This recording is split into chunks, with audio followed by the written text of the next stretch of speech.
Before this story starts, I want you to think about something. Think about the last time you worked hard at something and nobody noticed. Nobody said, "Well done."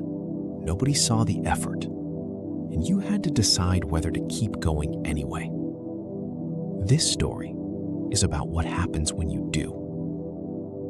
So let's begin the story. There was once a village at the foot of a great mountain. The village was warm and full of life, but the mountain cast a shadow across every home. From sunrise to sunset, the shadow never moved. The children of the village had never seen their homes in full sunlight. Neither had their parents, neither had their grandparents. For 200 years, the mountain had stood between the village and the light. Everyone in the village accepted this. It was simply the way things were. Until the year the king offered a reward. Whoever could move the mountain would receive more gold than their family could spend in 3 lifetimes. Word spread quickly. Strong men came from every corner of the kingdom. They came with ropes as thick as a man's arm. They came with machines made of iron and wood. They came with 1,000 strong backs and 1,000 confident voices. For 3 months, they pulled and dug and heaved. They worked from first light until last light every single day. They moved some stones, they shifted some earth, but the mountain did not move. After 3 months, the men held a meeting. They agreed the mountain is immovable. They packed their ropes and their machines and their confident voices, and they went home. The village accepted this too. Of course the mountain could not be moved. 1,000 strong men had tried. What else was there to say? 3 days after the men left, an old woman appeared at the base of the mountain. Her name was Mira. She was 61 years old. Her back was curved from decades of hard work. Her hands were small and worn. She bent down slowly and picked up one stone. Just one. She carried it across the valley to the other side, set it down carefully, and walked back. The next morning, she returned. She picked up one stone, carried it across the valley, set it down, walked back. On the 3rd morning, the first person noticed her. A young man sitting outside his home. He watched her carry her stone across the valley. He called out, "Old woman, what are you doing?" "Moving the mountain," she said. Word spread through the village quickly, the way word always spreads when someone is doing something that seems foolish. People came to watch her. Some laughed openly. Some shook their heads. A village elder came to her on the 5th day. He said, "Mira, 1,000 strong men could not move this mountain. What makes you think you can?" She said, "They were trying to move it all at once. I am moving it one stone at a time." The elder walked away. He did not have an answer for that. The laughter continued for weeks, then months.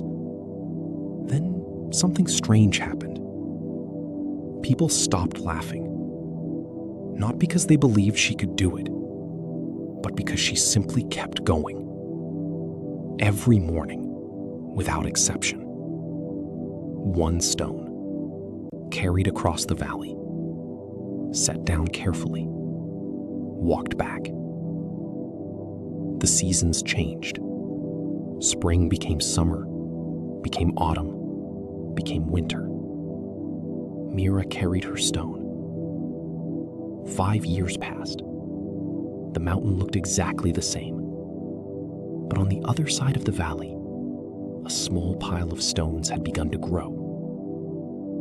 10 years passed. The pile was larger now. 20 years passed. People had stopped watching entirely. Mira carried her stone. On the morning of her 40th year of carrying stones, Mira did not wake up. She died peacefully in her sleep. Her granddaughter, Ada, found her that morning. Ada sat beside her for a long time.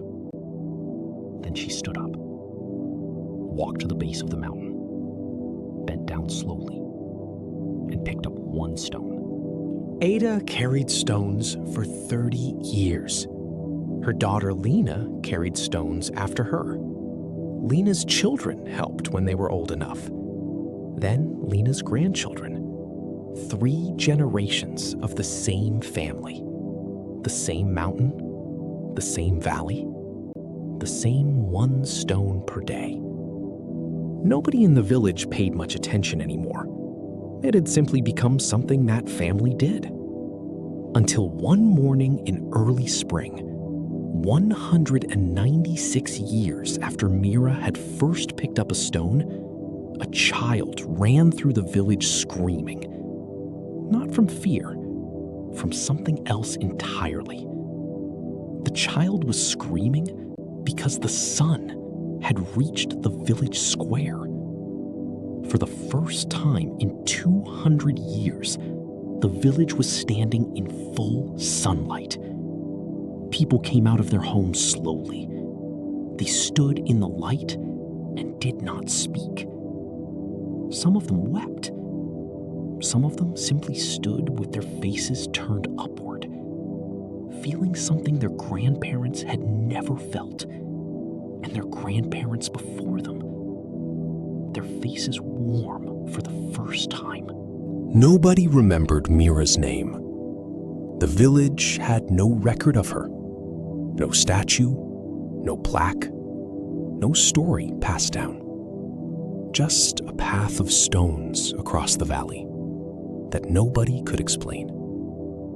Here is what this story holds for us today. Most of the work that changes the world is invisible.